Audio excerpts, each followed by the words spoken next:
Gold Thread Studios. Kingston to Seoul. An original audiobook series. Episode 1 Arrival. The roosters begin before the dark has made any agreement to leave. They do not care about this.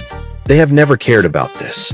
They crow into the blue-black air of Kingston the same way they have always crowed, with the absolute authority of creatures who believe the sun rises because they demand it. And on this particular morning, the third Tuesday of March, Khadine Campbell lies in her childhood bed and listens to them with a feeling she cannot yet name. It is somewhere between grief and relief. It is the feeling of a door standing open. She has not slept. She has performed sleep, the closed eyes, the still body, the careful quiet, but her mind has been awake since midnight, turning the fellowship letter over and over the way her fingers have been turning it in her pocket for weeks. The letter is real. She has checked. She will check again on the plane and again in the taxi to the airport because the body needs reminding of what the mind has already accepted. The house in Kingston smells the way it has always smelled. Wood and candle wax and the ghost of bay rum. That old particular smell that lives in the walls and the curtains and the crocheted doilies that drape over every surface like a kind of textile love letter. Her grandmother Pearl has lived in this house for 41 years. The house has learned to smell like her. It is one of the first things Khadine will miss. Not dramatically, not in the way of weeping, but in the way of a person who reaches for something and finds it slightly too far away. The particular ache of the almost reachable. Something is frying. This is not a surprise. Pearl has been awake since 4. Khadine heard her moving through the hall, heard the sound of the kitchen coming alive, the soft percussion of pots and the creak of the cabinet that has needed fixing since 2009 and will likely need fixing forever. Khadine lies still for a moment longer, listening to the house breathe. Then she gets up. The floor is cool under her feet. The hallway is dark except for the kitchen light, which falls through the doorway in a warm yellow rectangle on the old wooden floor. She walks toward it slowly, the way she walks through places she is trying to memorize. She touches the doorframe. She always touches doorframes. She does not know when she started doing this. It may have been the first time she left, for university in Mona, which was only 20 minutes, but felt like the edge of everything at 18. She touches them now the way you press a bruise, not to hurt, but to feel what is real. Pearl is at the stove in her house dress and her head wrap, frying plantain. She turns when Khadine appears in the doorway and gives her the look, the specific look that says, "I know you were going to say something, and I am preemptively unbothered by it." She turns back to the pan. Khadine tells her she doesn't need to eat before a 12-hour journey. Pearl tells her that a 12-hour journey is exactly when a person needs to eat. Khadine tells her customs will take the food. Pearl tells her that is a suggestion. They argue the way they always have, rapid, overlapping, warm at the edges.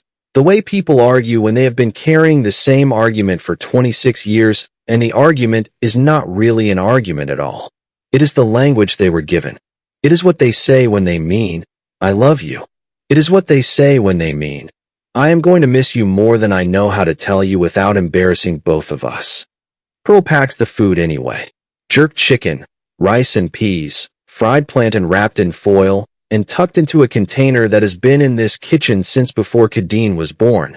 The blue one with the white lid that never quite seals properly, but has never quite lost a meal. She packs it with the focus of a person who understands that food is love made portable. She does not say this. She does not need to. Khadine moves through the house while Pearl cooks. The photographs on the wall, her grandfather in his best suit, young and unsmiling the way people were young and unsmiling in photographs from that era, as if joy was too intimate a thing to record. Her mother at 17, laughing at something just outside the frame.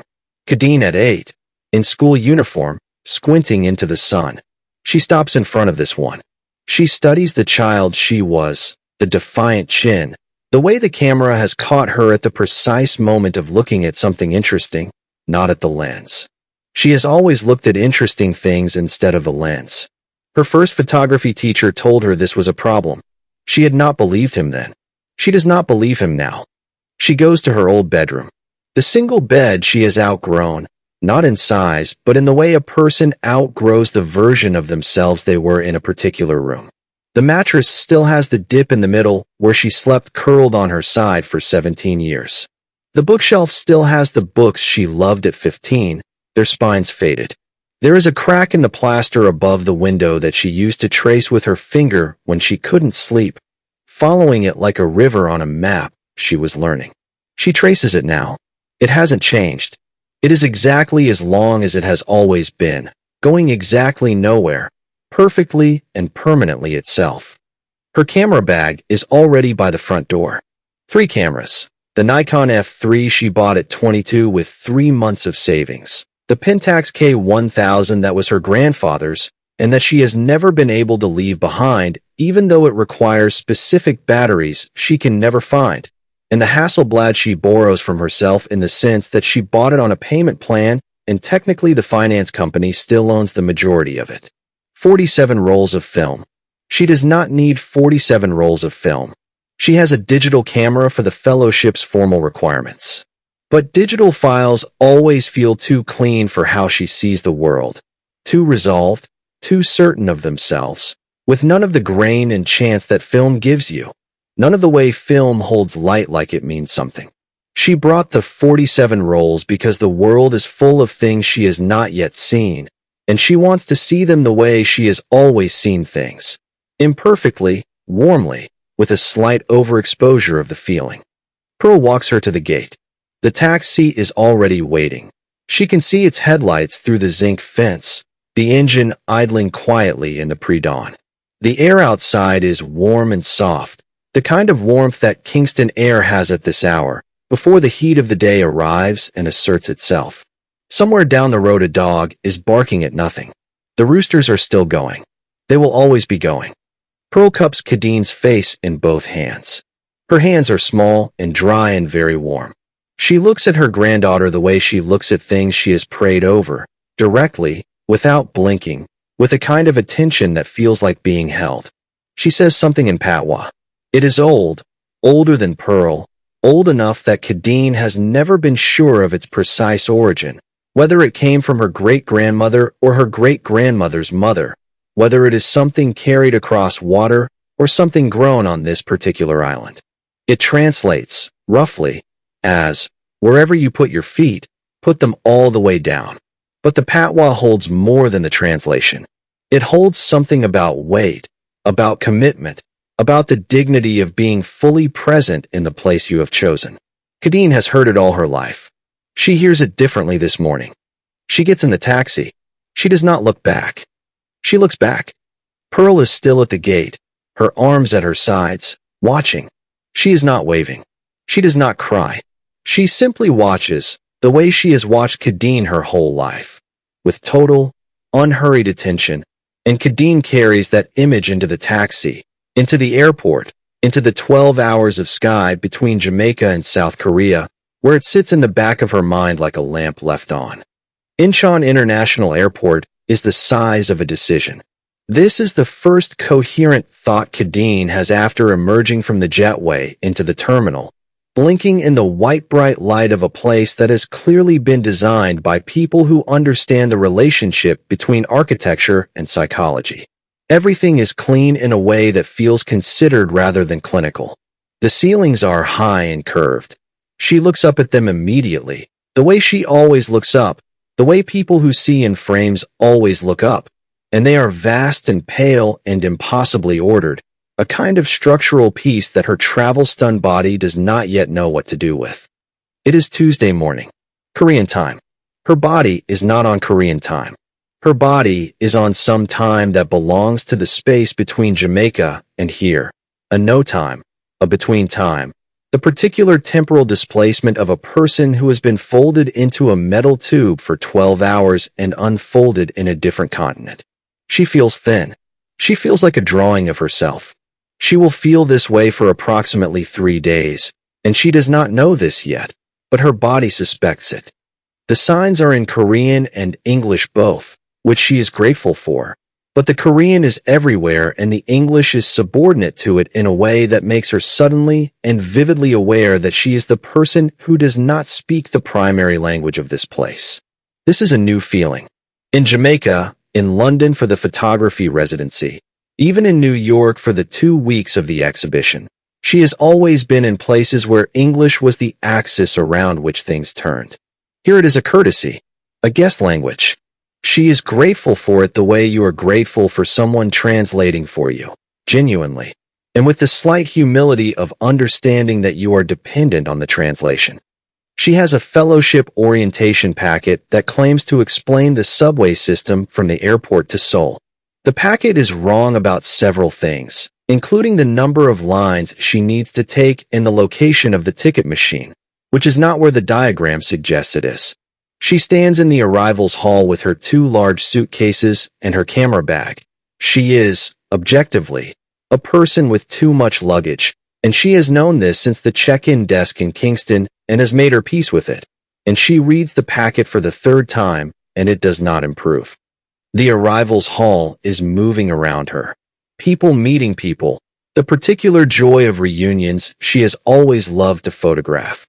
The exact moment a face changes when it sees the face it has been waiting for, the involuntary softening, the way the body moves forward before the mind has finished deciding to move. She watches several of these. She doesn't photograph them. She is still learning the room. Then she does photograph something. She does it before she has thought about it, the way she always does. The camera is in her hand, and then it is at her eye, and then the shutter clicks. And only afterward does she register what she has done. She has photographed the ceiling of Incheon Airport. Just the ceiling, the vast, pale, curved expanse of it, the structural ribs of it, the way the light falls through the clear-story windows in long, clean angles. She stands in the middle of the arrivals hall with her neck craned back and her camera aimed upward, and a small Korean child watches her with frank curiosity, and she doesn't mind. She doesn't know why she photographed the ceiling. She photographs it anyway. This is the first frame of the series. She will understand why later. Not yet. The subway is eventually navigable. A young woman at the information desk, patient, precise, with very good English and the slightly amused expression of someone who has helped many confused foreigners today and has made her peace with this as her Tuesday, walks her through the ticketing system step by step. Khadine thanks her with more sincerity than the situation strictly requires. The woman smiles and wishes her a good stay. The train to Seoul. She finds a seat by the window, her suitcases stacked with some difficulty in the vestibule, her camera bag on her lap, and she watches the city arrive. First, the industrial outskirts, the flat, necessary sprawl of warehouses and logistics parks that surround every major city and that most people don't photograph, and that Khadine finds quietly beautiful. The way all functional things are beautiful when you look at them long enough. Then the city begins to thicken around the train. Apartment blocks in the hills, stacked and regular and lit by the morning sun in a way that turns them warm despite their concrete. Roads rising on elevated sections above roads. The Han River, briefly glimpsed, wide and silver and moving, flanked by the green lines of riverside parks. Then Seoul itself arrives like an argument that has been building for miles. Sudden, total, enormous. Dense in a way that photographs had suggested but not delivered. She had looked at images of Seoul before coming. She had researched it the way she researches everything she is about to photograph. Thoroughly, with the specific intent of arriving prepared to be surprised by what the research missed. The research missed the scale of it. The research missed the way it sits in its geography, held between mountains and river, compact and vertical and absolutely certain of itself. She presses her forehead against the train window and watches it come. The fellowship apartment in Mapo-gu is on the 4th floor of a 5-story building on a narrow street that smells of damp concrete and the particular urban exhaust of a city that runs on an enormous number of scooters. The street is not beautiful. It does not need to be. It is the kind of street that grows on you in the specific way that honest places grow on you. Not by impressing you, but by becoming familiar, and then necessary, and then, eventually, beloved in the way of things that have simply been there long enough to become part of the weather of your days. The apartment is small. By Seoul standards, by the standards she will learn, it is a reasonable size. By any standard she arrives with, it is small in the particular way of a place that has been designed to contain a life, but not to encourage expansion. There is a living area that is also a kitchen, separated by nothing but intention. There is a bedroom just large enough for a bed and a chest of drawers and a window. There is a bathroom. The bathroom has a heated floor. She discovers this by accident, stepping onto it in her socks after setting down her bags, and the warmth rises through the soles of her feet with such immediate, unreasonable generosity that she makes a sound. Not a word, just a sound, the soft involuntary noise of unexpected comfort, and stands there for a moment with her eyes closed. This is the first thing in Seoul that makes her gasp. It will not be the last, but it will remain, in her memory, the first hospitality the city offers her, warmth underfoot, for no particular reason, as a matter of course. She unpacks in the particular way of a person who is not yet sure whether this is temporary or permanent. She leaves most things in the suitcase. This is not laziness. She will tell herself it is not laziness, and this will be half true. It is also the practice of someone who has learned that putting things in drawers makes a place feel like home before you have decided whether you are going to let it be, and she is not ready to decide that yet. She wants to take the measure of Seoul first. She wants to know what kind of city it is before she commits her sweaters to its wardrobe. She puts her cameras on the windowsill. This she does immediately, without hesitation, because the cameras go on the windowsill everywhere she goes. This has been true since the Nikon F3, which has lived on more windowsills than she can count, in student housing and borrowed rooms, and the residency flat in London with the broken radiator and the excellent light. The cameras on the windowsill is how a space becomes a working space. It is not decoration. It is declaration. The window looks onto the narrow street below.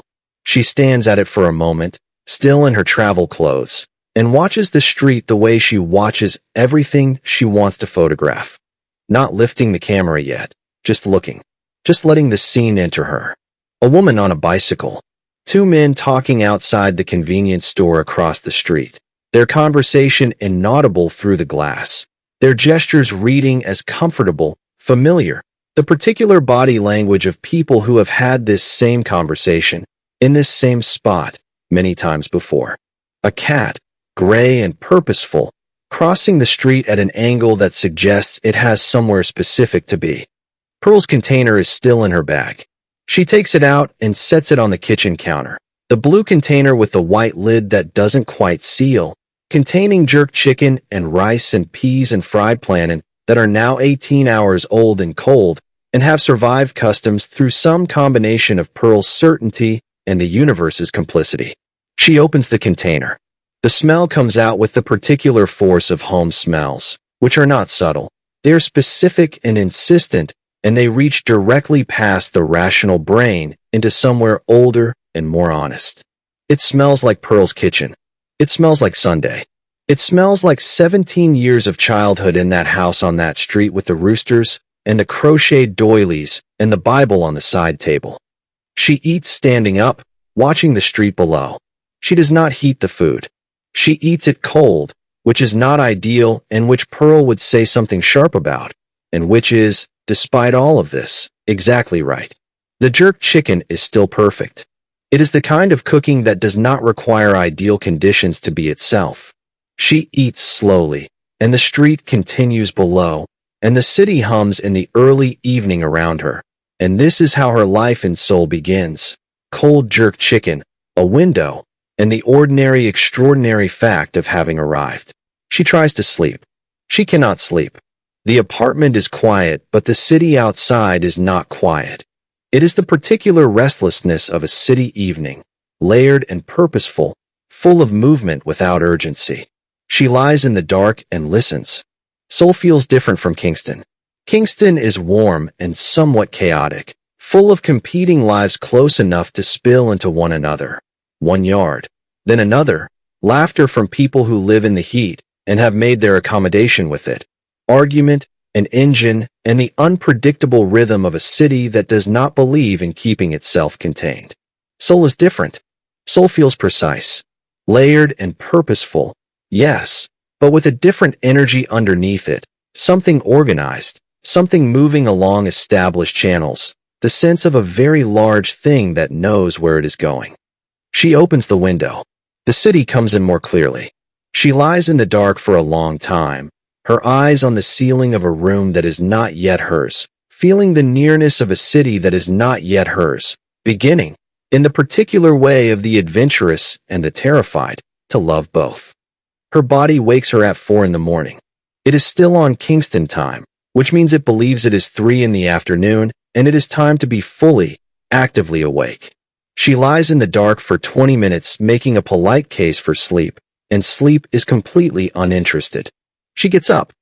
She dresses in the dark, the familiar dark, the dark of someone who has spent years getting up before sunrise because the light is best then, because the world is quietest then, because there is a version of every place that only exists at 4 in the morning, and it is usually the most honest version.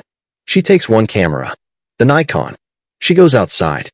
Seoul at 4 in the morning is a different city from the one she watched through the window the night before. The difference is the ratio. Most cities thin at this hour, and Seoul thins too, but it thins differently. The infrastructure remains fully lit, as if the city itself does not sleep even when its population does. The convenience stores blaze orange and yellow into the dark. The street lights are on without apology. The traffic signals cycle through their colors for an audience of occasional taxis and the rare solo driver. She walks without direction. This is her practice in a new place. The first walk is always without direction, because direction implies knowing where things are, and she doesn't know where things are yet, and she doesn't want to know yet. She wants to find out the way you find out about a person when you're falling in love with them. By following the feeling of interest from one thing to the next, with no agenda, just curiosity and attention and the camera at her side ready to go up. She photographs a night shift worker outside a restaurant, still in his whites, smoking with the focused relief of someone who has been waiting to do this for several hours. She photographs the window of a florist shop, closed, dark inside, but the flowers visible through the glass, bunched and colorful and patient in their buckets, waiting for morning the way all beautiful things wait. She photographs an elderly man walking a very small dog. The man is unhurried. The dog is not hurried either. They move through the pre-dawn street with the dignity of the regular, people and animals for whom 4 in the morning is simply another hour, not remarkable, not exceptional, just the time it is. She follows them for half a block with the camera before realizing she has been smiling. A street cleaner moves methodically through an alley, the steady, rhythmic work of someone who understands that the city will be dirty again by morning, and this is not a reason not to clean it tonight. She photographs his back. She photographs the clean path behind him and the uncleaned path before him, the line between them, which is not a line between clean and dirty so much as a line between done and not yet done, which is a different thing, a hopeful thing. She photographs signs she cannot read. She photographs a shuttered pojangmaka with a menu board she cannot yet decode. She photographs the way the fluorescent light from a convenience store falls across the wet street. It rained while she slept, apparently, Seoul deciding on weather without consulting her, and the light spreads across the wet surface in a long, warm smear that is nothing like how it looked in the air and everything like how it feels. She finds the Han River without quite planning to.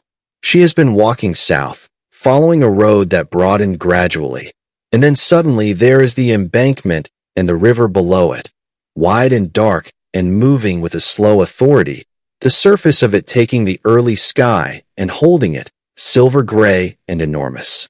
She stands at the railing for a moment. Then she goes down to the riverside walk. The light is beginning to suggest itself on the horizon. It does this differently here. She notices this immediately. She would notice this. She is a photographer. She has been thinking about light since she was 12 years old, but it is more than professional observation. It is genuinely different. Jamaican dawn light arrives warm, direct, slightly orange, unambiguous about its intentions. This light, this Seoul pre-dawn light, has a different temperature. It is cooler.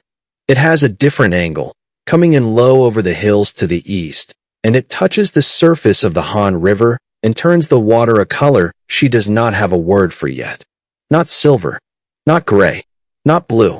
Something that is all three and also something else. A color that belongs specifically to this river at this hour. A color that does not exist in any place she has been before. She photographs it. She photographs it until the camera needs a new roll, which she loads with her eyes still on the river because she can load a roll of film with her eyes closed, in the dark, on a moving train, and has done all three. She photographs the light changing on the water. She photographs the far bank.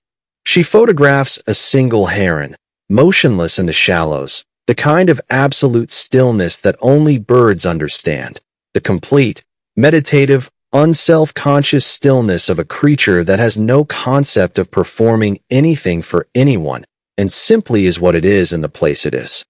She sits on the riverbank, and she calls Pearl. It is 3 in the afternoon in Kingston. Pearl answers on the second ring, which means she has been near the phone, which means she has been waiting, which she will not admit, and which Khadine knows, and which neither of them will say, because some things between them are understood rather than said, and the waiting is one of those things. They cover the necessary ground. Whether Khadine ate, yes. Whether the apartment is clean, clean enough, which Pearl receives with the specific silence of someone reserving judgment. Whether the people are nice, she says, too early to say, and Pearl says, first impressions, and Khadine says, efficient, and Pearl makes a sound that could mean many things and probably means most of them. Pearl reports on a neighbor, not the immediate neighbor, but the one on the other side of the road, 3 houses down, the one Khadine has always been told she will not believe, who has apparently made a significant and poorly considered life decision in the 72 hours since Khadine left Kingston. And Pearl's account of this decision is detailed and comprehensive and delivered with the full moral authority of a woman who saw it coming and said so, at length, to anyone who would. Listen, Khadine sits on the bank of the Han River in Seoul at 4:30 in the morning and laughs, really laughs. The particular helpless laughter of being told about something outrageous by a person who is outraged by it on your behalf. By the time they hang up, the sun is up. Not dramatically up. Not the announcement of it. Just the quiet fact of it. The sky having shifted without ceremony from pre-dawn gray to the pale, clean blue of a Seoul March morning. She sits for a moment after the call ends, phone in her lap, camera beside her, the river moving ahead of her, and she is smiling without knowing she is smiling. She does not register it. A person sitting near her would see it. She feels, simply, like herself, which is the most useful feeling available and the hardest to sustain in a new place, and the fact that she feels it now, on the riverbank, on her first real morning, is a gift she doesn't fully account for yet. Seoul is beginning. She picks up her camera and goes to meet it. The fellowship orientation is held in a mid-sized conference room in a building in Incheon that has the particular energy of buildings that are used for purposes, meetings, conferences, orientations, rather than lived in, which is to say it is clean and a little impersonal, furnished with the specific intention of being suitable without being memorable. There is a table. There are 12 chairs, occupied by 12 people who are all, in different ways, performing the same thing. The studied casualness of artists who are slightly terrified and have made a collective, unspoken agreement not to admit it. 12 fellows from 8 countries. She does the quick scan she always does in rooms of strangers, not cataloging faces exactly, more reading the room as a whole, the energy of it, the body language spread. A man from Nigeria with a large format camera case at his feet that she recognizes immediately as a specific and expensive model and immediately respects. 2 women speaking quietly in French, turn toward each other at the slight angle of people who have already found their person in the room. A Japanese man standing at the window, looking out, the practiced solitude of someone who thinks in images and needs a moment. several people on their phones, the universal language of people pretending to have something to do. She sets her camera bag down next to an empty chair and sits, and then she notices the woman sitting beside her. Or rather, she notices the camera beside the woman, which is a film camera, a Yashica, and which is why Khadine notices it before she notices the woman, which would be rude except that the woman notices her camera at the same time, and they both notice the other person noticing at the same moment. And this simultaneous recognition produces the specific instant intimacy of people who have identified a shared language. She introduces herself as Kim Somi, 24, Korean, which raises an eyebrow from Khadine because the fellowship is for international visual artists, and she says this, and Somi grins, and says the fellowship makes an exception for Korean nationals if their work addresses the theme of cross-cultural identity, and her work does, and she makes it sound like she anticipated exactly this question, which she probably did, because Somi, Khadine will learn over the weeks ahead, is someone who has pre-answered most of the obvious questions before they arrive. She is funny in the sharp, immediate way that feels like being offered something valuable. Not funny in the soft way of someone who wants to be liked, but funny in the precise way of someone who has noticed something true and is choosing to say it out loud. Khadine likes her immediately and somewhat against her will, because she is cautious about liking people immediately and somewhat against her will. Director Yoon arrives, and the room arranges itself. She is a small woman of about 50 with the bearing of someone who has spent a great deal of time in rooms where she was the authority and has become entirely comfortable with this. She speaks about the fellowship without preamble, the structure, the schedule, the expectations, and then she pauses, and she says something that Khadine writes down. Not because she thinks it is profound. She is, in fact, slightly suspicious of profundity delivered in institutional contexts, but because she wants to record how she feels hearing it, which is a different thing. Seoul will show you something about yourself that your home country was too familiar to reveal. Director Yoon, Fellowship Orientation, Yoongu. She writes it down. She sits with it. Her first response is resistance. The mild, principled resistance of a person who does not enjoy being told what a place will do to her, because she has always been more interested in what she will do with a place. Her second response comes a moment later, slower, quieter, and is afraid. Not of Seoul. Of the possibility that Yoon is right. Of the specific exposure of arriving somewhere so new that the familiar armor of home no longer fits, and you are suddenly visible to yourself in ways you have been managing not to be. She writes this down too, in smaller letters, beneath the quote, in a way she knows she will be able to read, but which will not be legible to anyone else. After the orientation, Somi takes her out into the street without asking, which Khadine appreciates because she has been in the conference room for 3 hours and needs the air.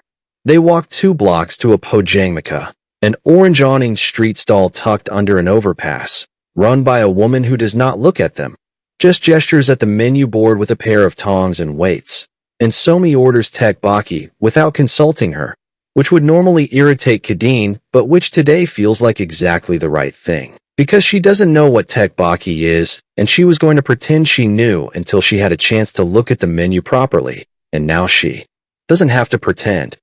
They eat standing up.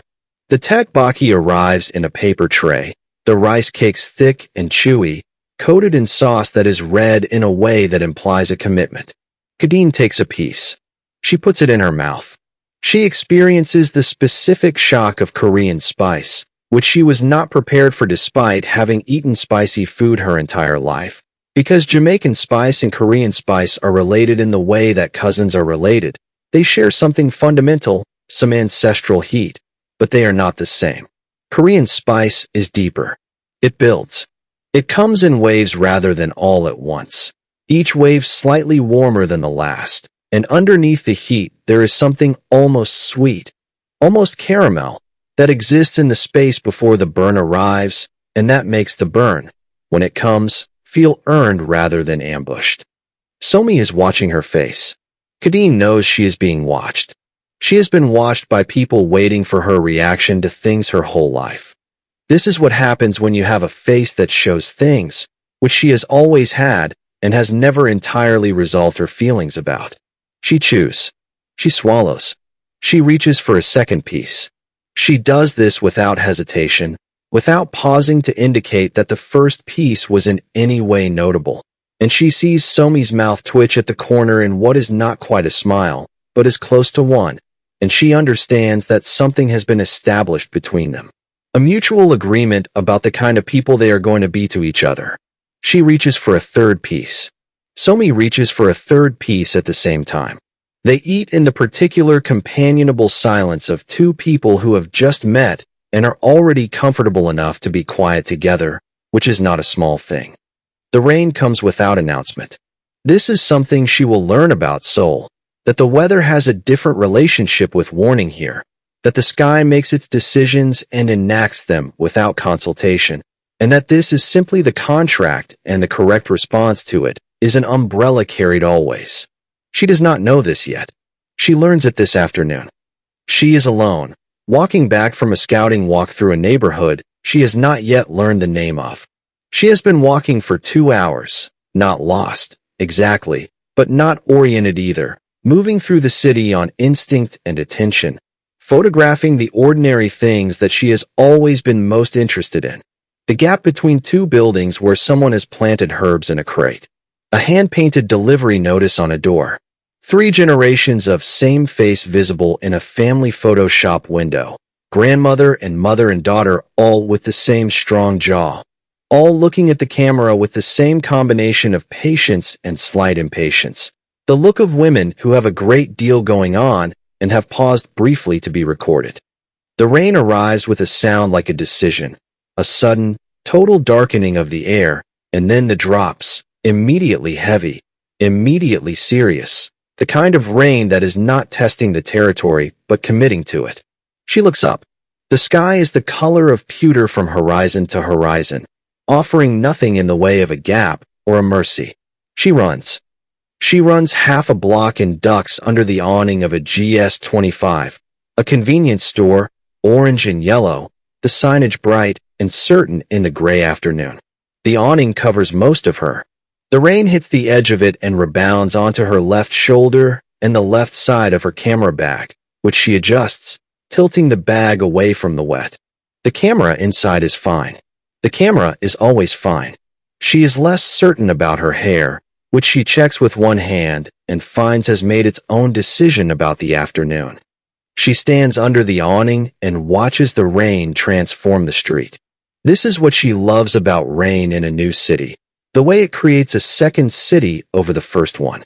The wet street becomes a mirror, and the mirror holds everything above it. The buildings, the signs, the power lines strung overhead like loose sentences, the sky, and holds it upside down and slightly warmer, slightly more luminous, as if the reflection is the better version rather than the copy.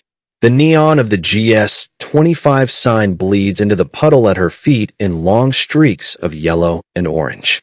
Down the block, a pharmacy sign bleeds red into the gutter. Further along, the cold white of phone screens carried by running people blooms briefly in the wet and then is gone. She picks up her camera. She had not planned to photograph in the rain. She had planned to be back at the apartment by 4, had planned to develop a routine, had planned to be organized and intentional about her first week. And yet here is the rain, and here is the city, and here is the light doing what it does when water changes it. And there is no version of Khadine Campbell that can stand in front of this and not photograph it. She photographs the rain hitting the street, the individual drops visible at the edges of the puddle, each one a small explosion, the surface of the water in constant, urgent conversation with the sky. She photographs the reflection of a bus passing through the puddle at the far end of the awning. The bus smears through the water and comes apart into color and then resolves again, briefly, at the other edge, before the puddle settles back into its stillness. She photographs a man running past under a clear umbrella. He is visible through it, slightly distorted, a ghost of himself moving quickly beneath his own personal weather system. 2 awnings down, she notices an old woman sitting on a plastic stool eating a cup noodle with a fork. The rain is falling steadily. The woman is not inside. She is under her own, smaller awning. Perhaps 18 inches of overreach from the shop front. Not nearly sufficient. And she is eating with total, undivided focus. As if the rain is a minor administrative detail she has already addressed by continuing to eat. She does not look at the rain. She does not look at anything but her noodles. She has the absolute composure of a person who has seen so many different weathers in her life that the current one is simply the current one. Interesting enough to note, but not interesting enough to interrupt a meal over. Khadine photographs her from a distance, respectfully, from the side. Not her face, just the shape of her, the awning, the cup noodle, the rain falling all around the bubble of her calm. It is one of the best photographs she will take in Seoul, though she does not know this yet. She photographs the interior of the GS-25 through the glass. The rows of triangular kimbap arranged like a diagram of something. The neat architecture of convenience food. Everything wrapped and labeled and waiting with extraordinary patience. The refrigerated section in the back. The glass doors showing the banana milk. She has been told about banana milk. Somi mentioned it this morning with a specific enthusiasm that suggested she should take it seriously. A teenage employee half watching his phone and half watching the rain. The two activities requiring approximately equal attention, neither winning. He looks up and sees her, and she lowers the camera, and he makes a small, unhurried gesture that she interprets as, "It's fine, take the photograph, I don't mind." She raises the camera. She takes the photograph. He goes back to his phone. She is still standing in the rain. The awning doesn't quite cover her. It covers most of her. It covers the parts of her that she has managed to position correctly. And her left shoulder is wet through, and her hair is doing whatever it has decided to do, and the camera bag is damp, and the orientation packet in her jacket pocket, which was already somewhat battered from the plane, is now probably finished as a document. And she is 26 years old, and she does not speak Korean, and she arrived in this city yesterday, and she does not know a single person in it. Really, except for Somi who she met this morning, and she is standing under an insufficient awning outside a convenience store in a neighborhood she cannot name, wet and alone and absolutely unsure of what she is doing with her life in any of the ways that question usually gets asked. She starts to laugh. It is not a polite laugh. It is not the laugh she performs when something is mildly amusing. It is the real thing. Head back, shoulders dropping. The sound of it surprised out of her.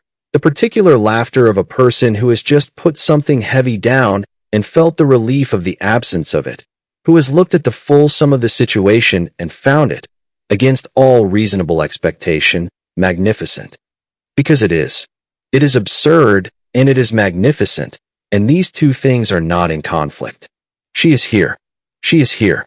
6 months of terror. 6 months of rereading the fellowship letter. 6 months of convincing herself she was not the kind of person who wins fellowships. 6 months of telling herself she was going, and then doubting it. 6 months of Pearl watching her from the side, and not saying anything, but meaning everything. And she is here. And it is raining. And Seoul doesn't care. Seoul is doing what it does, being enormous and wet and full of people going about their Tuesday. And she is one of them now. She is a person who is here on a Tuesday in March under an awning in Mapo-gu. And this is her life. And her life is absurd and magnificent in equal measure. And she is laughing in the rain. A man passes under the awning. He is moving quickly, head down, a dark hood pulled up against the rain. He is in the process of becoming past her when he pauses. She is not sure why he pauses, whether it is the sound of the laughter in an otherwise rain-muted street, whether it is some peripheral awareness of the camera, whether it is simply the random mercy of a moment when a person looks up. He looks up. He glances at her. For just a second, less than a second, a fraction of a second, the time it takes a shutter to open and close, she sees his face. Young. Surprised. Something open in the expression, not the studied blankness of a stranger encountering a stranger, but something more available than that. Something that looks, briefly, like recognition, though they have never met, and he cannot know her. Their eyes meet. She does not stop laughing. He does not look away immediately. He looks at her for one moment longer than is polite, one moment longer than strangers allow themselves in passing. And there is something in that extra moment that she cannot classify and does not try to. Then he continues into the rain. He is gone in 4 steps, swallowed by the gray and wet of the afternoon. She watches him go. She raises the camera before she has decided to. The shutter clicks. She has photographed his retreating figure, blurred, a smear of dark jacket against the neon reflections of the street, the rain giving him soft edges, making him almost abstract, a presence rather than a person, and she does not know why she photographed him. Exactly. Which is the same reason she photographed the ceiling of Incheon Airport this morning, which is to say, because something in her knew too. She does not know his name. She does not know that she has just met Min Jae Lee. She only knows that a stranger looked at her laughing in the rain in a city she doesn't know. And instead of looking confused, instead of the polite embarrassment people perform when they encounter unexpected emotion in public, he looked like he understood something. Like the laughter made sense to him. Like he had been there himself, or somewhere near it. The specific place where absurd and magnificent meet in the rain, and you either cry, or you laugh, and you choose the laugh. She thinks about his face, briefly, the way you think about a face that has surprised you. Then the rain begins to ease, and she lowers her camera, and she photographs the street as the rain passes. The city re-emerging from the silver, the puddles settling, the neon signs still bleeding their colors into the wet ground, because they do not know the rain has stopped. They are still performing the show for an audience that is already dispersing. She photographs until the card is full. She walks home in the damp, the city drying slowly around her, and she does not think about the man with the open face again. Not much. She finds the door to the rooftop by accident.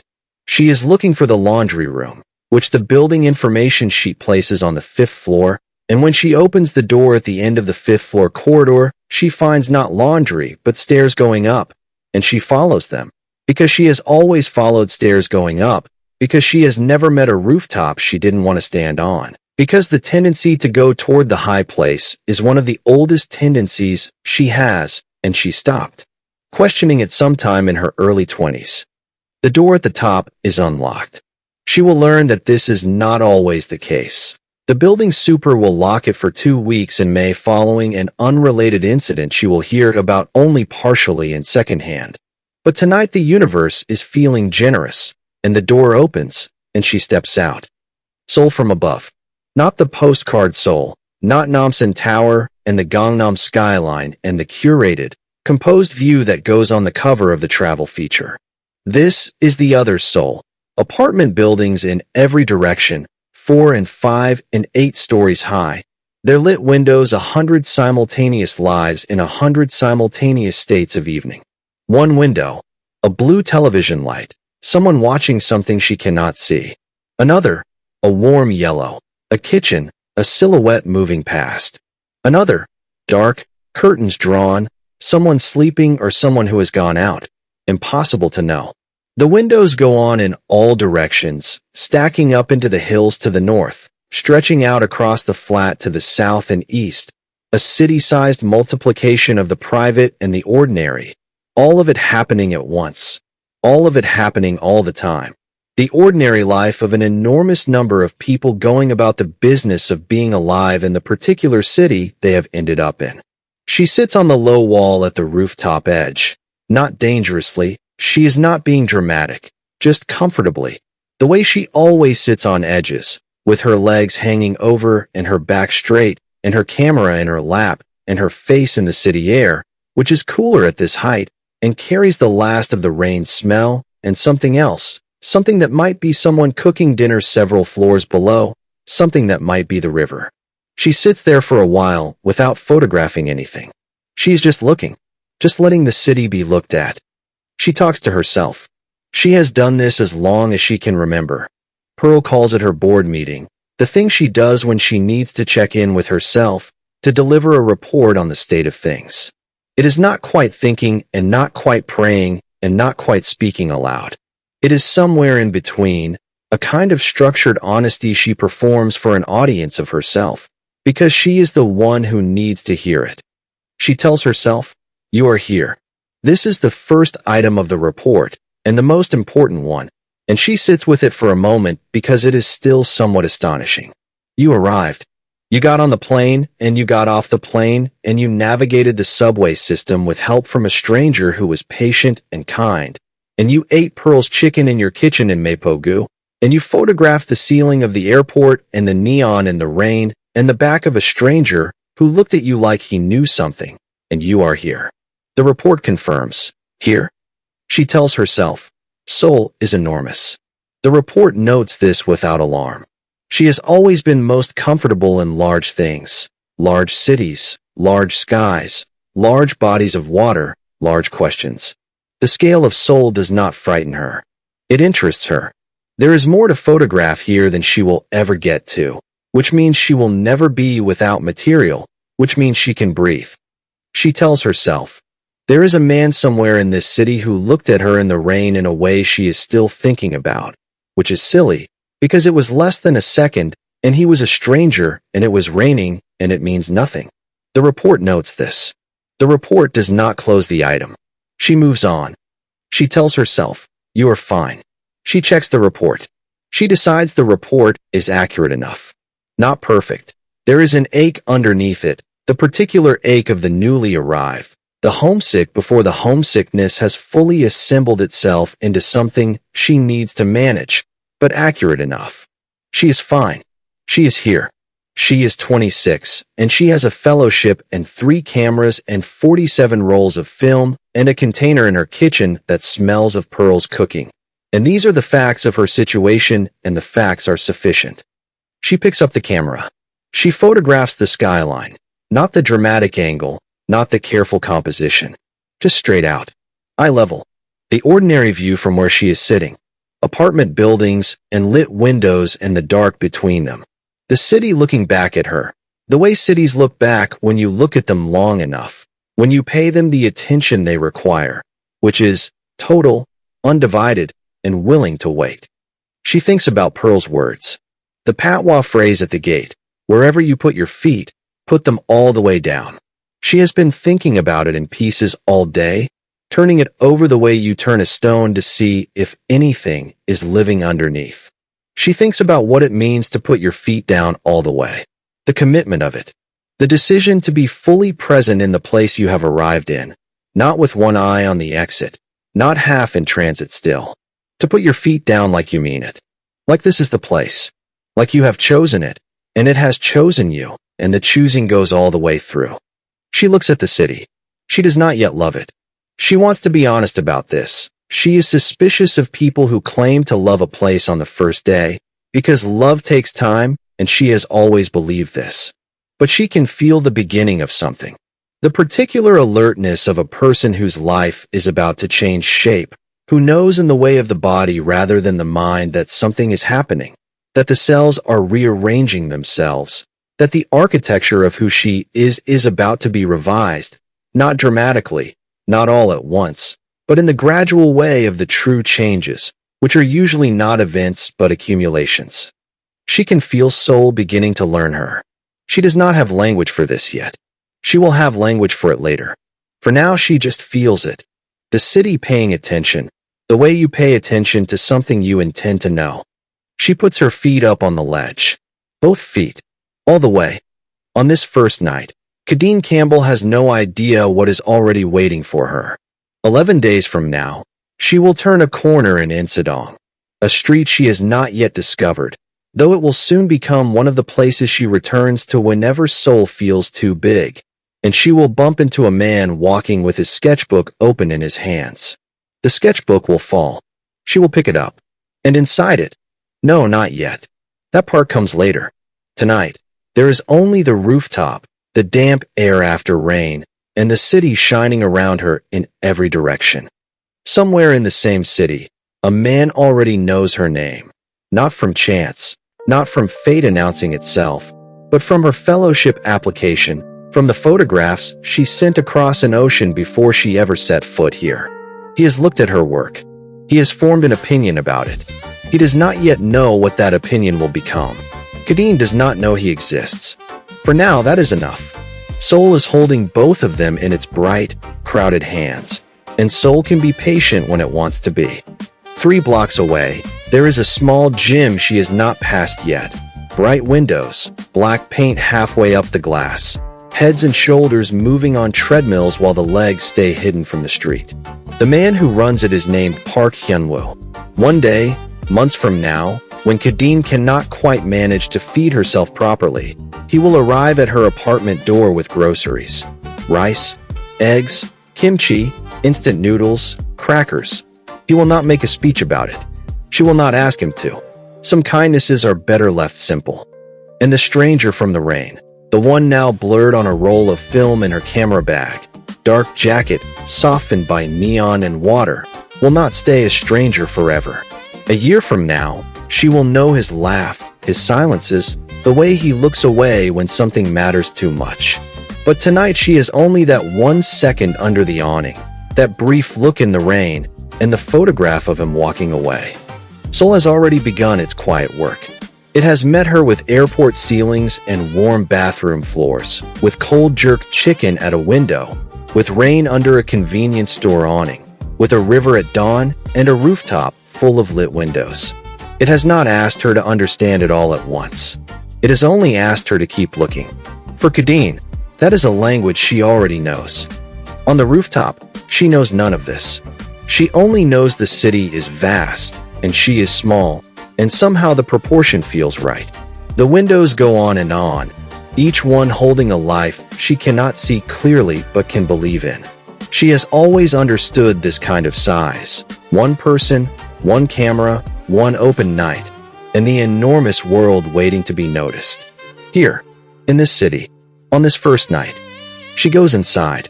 She unties her shoes.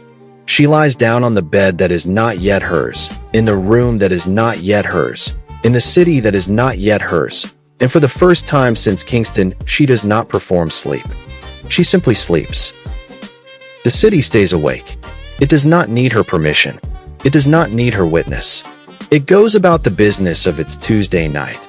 The convenience stores blazing, the night buses running, the Han River moving south toward the sea, the 10 million lives in their lit windows going about the ordinary and extraordinary business of being lives. And it continues without her, the way good cities do, the way the best things do, not requiring your attention to be magnificent, simply being magnificent, waiting for you to look again in the morning. She will look again in the morning. She always does. Kingston to Seoul. Episode 1 Arrival. Written for the ear, in the voice of Goldie. Gold Thread Studios.